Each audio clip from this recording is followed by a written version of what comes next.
para hindi siya nakaharang. Pwede nyo tanggalin yung vein kung saan kayong side magdadissect. So ngayon, hahanapin nyo yung mga cervical spinal nerves muna. Yung mga spinal nerves na nagko-contribute sa brachial plexus. Kung napanood nyo, ano yun? Nagko-contribute sa brachial plexus? C4 hanggang T1. Very good. So C4, cervical spinal nerve 4, all the way to thoracic spinal nerve 1. Yun yung nagko-contribute sa brachial plexus. So hanapin nyo yung C4 to T1 na yun. So yung C4, nakalitaw na siya dito. Sila yung mga parang white string. Hindi mo pa tinuloy. Eto. Yung sumusulpot dun sa leeg na white string stuff. Hindi yan fascia, nerves na yung mga yan. Nerves yan. So, hanapin nyo yung larynx, tapos just below it, C4 na yan. C4, spinal nerve. That's one. Just adjacent to it, may isa na namang parang fascia or fat. Oh, we're cooked. Yan, that's C5. So, madidistinguish nyo naman kung nerve yun kasi may konting resistance yung nerve.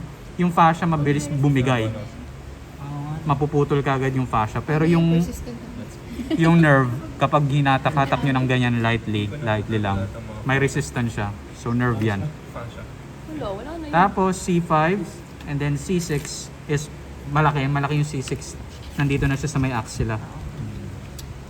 So, tanggalin natin to. Ito. So, C6 yan.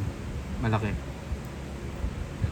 So, as I said in the video, ang trabaho nyo lang talaga sa nerves is hanapin yung nerve, tapos magtanggal ng fascia using a pair of forceps. Gagamit kayo ng forceps, preferably yung may fine tip para naggaganong-ganong kayo. Tapos, tsaka probe. Madalang kayong gagamit ng sharp object sa nerve dissection. So, dilinis-linisin nyo yung paligid, kailangan lumitaw yung kanilang pagiging nerve. Yung ganyan. So, magkakadikit pa yan at the first because of fascia. So, C6. So, yung katabi niya, ito, C7 to. Ito yung axillary artery, yung pink. Oh. Yung pink, ito yung axillary artery. Wala na yung vein kasi pinutol na nga. Ito yung 7. 7, 6, tinan nyo may connection, may cross connection yung C6 at saka C7 which makes them a plexus. Yung cross connections. Ayan. Tapos katabi nila C8. Yung C8 at saka T1 parang sabay magkatabi silang lumalabas. So ito sila oh. Yung pink artery yan. Ito. C8 at saka T1 na yan. Pag trinace mo sila proximally, tinan mo dalawa yan, dalawang nerve yun. Pero shortly after nila mag-emerge from the intervertebral foramina, nag-unite na sila. Ito na sila. So C8T1 na yan. C8T1. So those collectively yung mga spinal nerves contributing to the brachial plexus sa rabbit. Okay? So ngayon, hahanapin natin yung terminal nerves coming from this plexus. The first one is unique kasi yung ibang nerves ng brachial plexus innervates the muscles and portions ng limb. Pero yung first, yung phrenic nerve, papunta siya sa diaphragm dito. So consult the handout na lang kung anong spinal nerve yung nagko-contribute sa phrenic nerve. It's C4 and C5. Pero ito siya yung mahaba. Hanapin niyo yung mahabang nerve. Kasi galing siya kay C4, di ba? C4 tsaka C5. So nandyan sa itong nerve na to. Passing through the radix, yung root ng lung, pero sa ventral side. May isang mahabang nerve din, pero nandun siya sa dorsal side. That's the vagus nerve. Mamaya na yun. Itong nasa ventral side ng radix na dumadaan, yung mahaba na yan, papunta sa diaphragm, makikita nyo naman. That's the phrenic nerve. First nerve. Second is the suprascapular nerve, galing kay C6. So, ang technique, pag kinonsult nyo yung handout, hanapin nyo kung saan siya galing. So, C6. So, dapat connected kay C6 yung suprascapular nerve na yun. Suprascapular nerve ito. Yan, papunta yan sa suprascapular. Suprascapular. Ano nga bang muscle yun? Kalimutan ko na. Supraspinatus. Supraspinatus. Suprascapular nerve. Ito. Tapos, yung katabi niya, galing din kay C6. Ayun, ito. Is the subscapular nerve 1. So, may tatlong subscapular nerves. N1, N2, N3. Subscapular nerve 1, 2, and 3. Yung N1, galing kay C6. So, ito yun. Katabi ni suprascapular. Yung subscapular nerve 2, hindi na namin makita kay demo rabbit. Pero subukang hanapin sa ibang rabbit. Yung nerve 2. Yung nerve 3, yun, medyo madali siyang makita kasi ang target innervation niya ay si latissimus dorsi. So hanapin nyo sa latissimus dorsi. Ito. Ay, hindi dito. Ito. So may nerve dyan. Ayan. Ito. Yung nerve na papunta kay latissimus dorsi ay yung subscapular nerve 3. Also called as thoracodorsal nerve. Diba? Kapangalan niya yung artery at saka vein. Pwede yung 3 tumili. Oh, subscapular nerve 3. Yan. Tapos, yun na yung tatlong subscapular nerves. Wala lang yung 2. Hanapin pa. Ventral thoracic nerves. Papunta sa pecs. Sa pecs yung kaya ventral. Ventrally directed. So, kung may natitira pang pectoralis muscle sa inyo, sila yung nakakonect na nerves doon. Ito, isang maliit. Ito yung pectoralis primus. That's ventral thoracic nerve 1. Maliit lang, short lang siya. Yung ventral thoracic nerve 2 papunta sa pectoralis major, medyo mahaba siya. So siya yung nerve na papunta dito sa pectoralis major. Ventral thoracic nerve 2. Okay, yun yung ventral thoracic nerves. Ano pang next? Long thoracic. Long thoracic siya yung gumagapang kay serratus ventralis. So hanapin nyo yung serratus ventralis. May parang fat fascia dyan. Kukain nyo lang siya. Ito yung serratus ventralis, fan-shaped muscle. Ay, scalines pala yan. Ito yung serratus ventralis. Ayun o. Siya yan. So, long thoracic. Long thoracic. Pakita ko sa inyo paano dinadissect. Tignan mo. Ito yung serratus ventralis. Yung mga nerves, minsan naka-embed lang sila sa muscle. Kailangan lang ng konting paghuhukay. So, hanapin nyo yung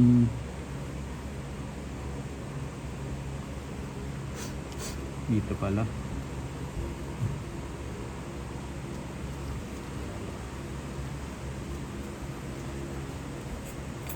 Ayun.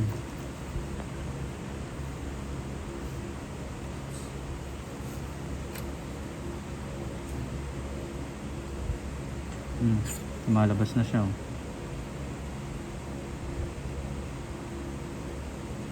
Siya yung gumagapang kay serratus ventralis.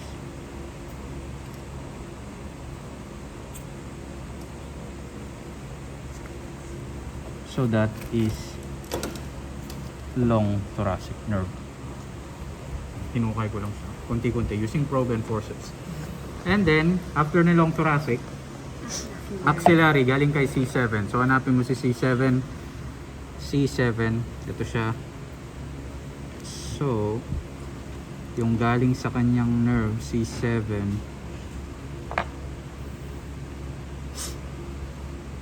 Ito.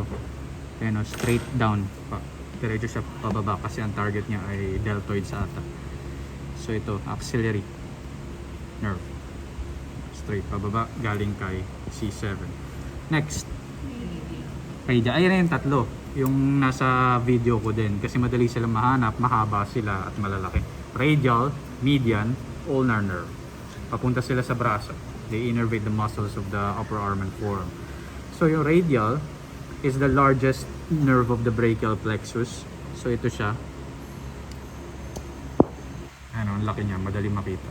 Radial nerve innervates the extensors like triceps, tsaka extensor carpi ulnaris like that. Tapos, so yan yung radial. Yung median at ulnar, mas mahaba sila dito, papunta sa elbow. So ito, katabi nila yung brachial vein and artery. So ito ay median nerve. Tapos ito, Ito din siya. Dumaan lang sa ilalim ng vein. Oh, this is the ulnar nerve. Siya yung dumadaan dito sa elbow. So yung funny bone na sinasabi ko dun sa sa video, pag natamaan yung elbow nyo, siya yung nai-irritate yung ulnar nerve. Ito. Yung kaya nanginginig yung kamay mo. Ganun. Yeah. Ulnar nerve. Tsaka median nerve. Oh. Ano ba? Medial cutaneous, manipis na nerve yan kasi papunta siya sa skin of the forearm. At naputol na ata. Ito siya. Katabi niya lang yung ulnar nerve. May katabi, so si ulnar nerve to, pag may nakita kayong manipis na nerve, nakatabi ni ulnar, tapos nakakabit pa siya dito. Ganyan, siya yun. Medial cutaneous nerve. Papunta siya sa cutaneous, sa skin of the forearm. So yun yung mga nerves of the brachial plexus. So lilinis-linisin nyo lang. Tsaka na yung vagosympathetic pag nakapag-dissect na kayo ng brachial plexus. So sa lumbo, the posterior portions like the hind limb. So ano yung mga spinal nerves contributing to the lumbosacral? L4 hanggang last sacral spinal nerve. So, recommended ni Hyman, magsimula tayo sa hanapin yung last thoracic spinal nerve. So, yung last thoracic spinal nerve, matatagpuan daw just posterior to the last rib. Ito yung last rib, oh. Pwede niyong bilangin kasi 12 yung ribs ng rabbit. 1, 2, 3, 4, 5. Ito yung 12 rib. Tapos, just move posteriorly to it. Half an inch lang daw. Tapos maghukay ka, merong nerve dyan na nakabaon. That's T12. And then move more posteriorly, emerging from the muscle. Lumalabas sila from the muscle kasi natatabunan sila ng muscle galing sa spinal cord. Sa spinal cord, sa vertebral column. Ayan yung backbone. Andun. Kasi ito, natatabunan ng muscle. Kaya parang lumalabas sila from the muscle. So ito ay L1. First lumbar na to. L2. L3. Nandun sila lumalabas dito sa may muscle kaya hukayin nyo sila. L3. Tapos starting from L4, yun na talaga yung lumbosacral plexus proper. Itong mga binanggit ko hanggang T12, 1, 2, and 3, hindi pa yan lumbosacral plexus. From L4 to last sacral, yun yung lumbosacral plexus. Okay, so this is part na ng L4. Specifically, may branch si L4. May dalawang nerves na galing kay L4, which is the lateral cutaneous nerve. Lateral cutaneous nerve. Tapos yung isa yung genitofemoral nerve. Manipis yun. Pababa siyang ganun. Tapos susundan niya si external iliac artery. Mabilis siyang maputol. Mamaya ko nila ituro. Okay, so ito yung lateral cutaneous nerve. Hanapin na lang muna natin yung mga madadaling nerves na mahanap. So dito, may muscle dyan. Yun yung mga psoas muscle. Mga hip flexor muscles ninyo. Mga psoas. Pakita ko sa inyo. Ito, hindi pa tanggal yung psoas. Tatanggalin nyo yung psoas muscle. Ito. Meron pang isang muscle dito na nakatakip dyan na tinanggal ko na para makita yung mga nerves. Tatanggalin nyo yun yung psoas minor. Ito yung iliopsoas muscle, yung makapal na yan. Powerful hip flexor. So, kaya tinatanggal yung psoas muscle kasi nandun nasa gitna nila dumadaan yung mga nerves ng lumbosacral plexus. So, para makita nyo, tatanggalin nyo talaga yung psoas. So, halimbawa, ganyan, may itsura, makikita nyo na partially yung vertebrae. This is, tinan nyo, lumalabas from the intervertebral foramen sa in-between centrum. So, this one, dito tayo sa dissect.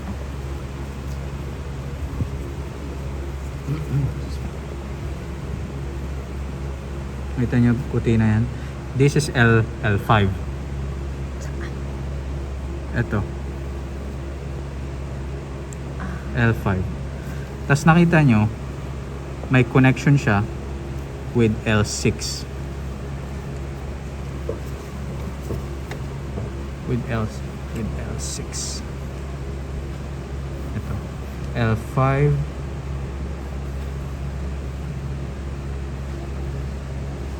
L6. May connection siya kasi nga plexus. L7. There, galing dun sa ilalim. L7. Tapos dito kapag bumababa na siya, parang nagda-dive na kasi sacrum na yan. This is S1. Yan o. S2. So kahit hanggang S2 lang, tagumpay na yon. Triumph na yon. Pwede na niya ilagay sa CV ninyo. So sige, L5. Kasi L5, coming from L5 and L6 is what nerve? Anong nerve yung pinoform ng L5 and L6? Femoral. Is the femoral nerve. Katabi ng mga femoral arteries and veins. So ito siya. Ayun o, katabi ng femoral vein. Palabas siya ng hita. So femoral nerve. Tama naman, di ba? Galing kay L5, L6, femoral nerve. Galing kay L6 at saka galing kay L7 is what nerve? The obturator nerve. Ito. Siya dumadaan dun sa obturator foramen. Obturator nerve. Galing kay L7, galing kay S1 is the giant sciatic nerve. Ito. Malaking nerve. Mahirap ma-miss. Nerve yan. Papunta yan dun sa backside ng thigh. So tama naman, di ba? L7, S1 form the sciatic nerve. Pag tinignan nyo sa likod ng hita, this is the sciatic nerve. Yan, tumagos na. Gets? So, sciatic nerve, you know, sciatic nerve, pag prinobe nyo yan dun, tatagos yan dito sa, dito na siya. Sciatic nerve. Tapos, may nagbibitaw ng nerve C, sciatic nerve, papunta sa glutes, sa gluteus muscles. So, ito yung mga yan. Naku. Putol ko yung isa. Ito. This is gluteal nerves. Gluteal nerves, punta sa glutes. Tapos ito, this is the posterior cutaneous nerve. Actually, galing siya dun sa more posterior sacral spinal nerves, pero kita na siya. Posterior cutaneous nerve. Sciatic nerve. Pagdating dito sa knee, nagsisplit sa sciatic nerve. Itong papunta sa lateral surface ng shank is the peroneal nerve. Tapos yung papunta dun sa ventral or medial surface ng shank is the tibial nerve. So nagsisplit yan. This is the peroneal. Yung papunta dun sa likod is the tibial. So peroneal, tibial.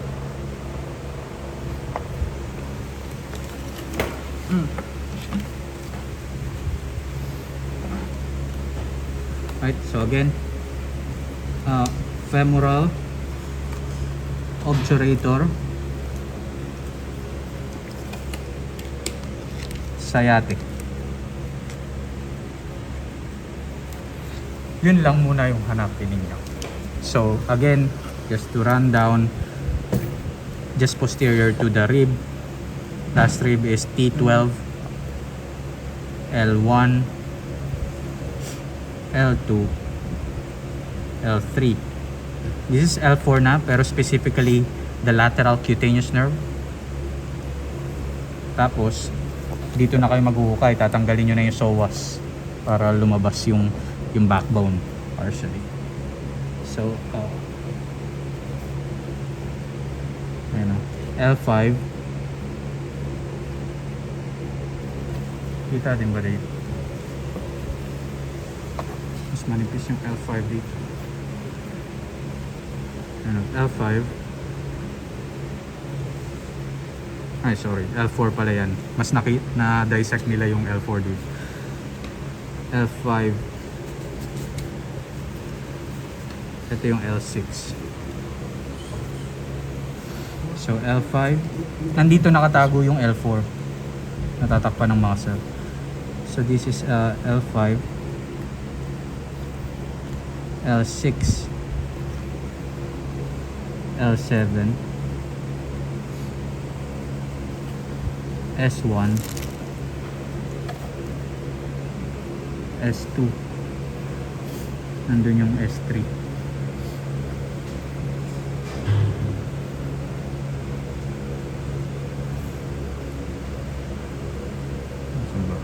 Nakita ko yung S3. Yan ang S2. Dun sa baba.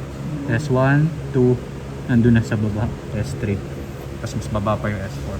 Tapos, coming from L5 and L6, femoral, L6 and L7, obturator, L7, S1, sciatic. Tapos sciatic. Sciatic, lalabas sa likod ng biceps femoris. Magbibitaw ng branch sa gluteus muscles, gluteal nerves. Tapos naputol ba? Parang naputol ah. So, sorry na lang sa ibang class. So yan, posterior cutaneous nerve. Yung papunta dito sa biceps femoris, posterior cutaneous. Tapos yung sciatic mag-split, peroneal. Tapos papunta sa medial surface ng shank ay yung tibial nerve. Yun, simulan nyo yung lahat. Sige.